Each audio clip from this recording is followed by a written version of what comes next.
Hello friends, आजची आपली recipe आलू पराठा. तर इथे मी 2 वाटी गव्हाचं पीठ, 1 वाटी मैदा आणि थोडंसं मीठ घातलेलं आहे. त्याच्यामध्ये सर्व मिक्स करून घ्यायचं आहे व्यवस्थित आणि थोडं थोडं पाणी घालून मऊसर असं पीठ मळून घ्यायचं आहे. आपल्याला थोडं तेल घालूनसुद्धा मळायचं आहे आणि अर्धा तासभर तसंच पीठ ठेवून द्यायचं आहे. त्यानंतर तेल गरम करून घेतलेलं आहे, त्याच्यामध्ये अद्रक लसूण हिरवी मिरचीचा ठेचा घातलेला आहे, तो परतवून घ्यायचा आहे.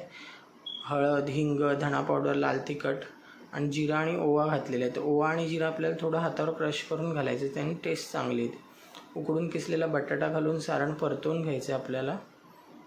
त्यानंतर त्याच्यामध्ये अर्धा लिंबाचा रस घालायचा आहे, कोथिंबीर घालायची भरपूर अशी, भाजलेलं बेसन घालायचं आहे ज्याने सारणाला कोटिंग चांगलं येतं आणि आपले पराठे फुटत नाहीत.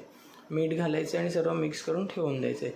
अर्ध्या तासानंतर कणिक पुन्हा मळून घ्यायची थोडीशी आणि जशी आपण पुरणपोळी भरतो तशा प्रकारे सारण भरून आपल्याला गोळा तयार करून घ्यायचा आहे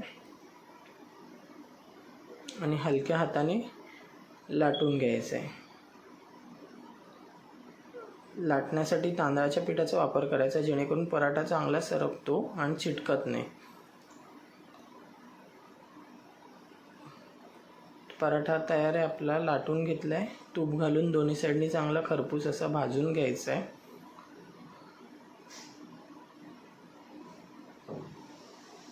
ते इथे रेडी आहे आपला आलू पराठा.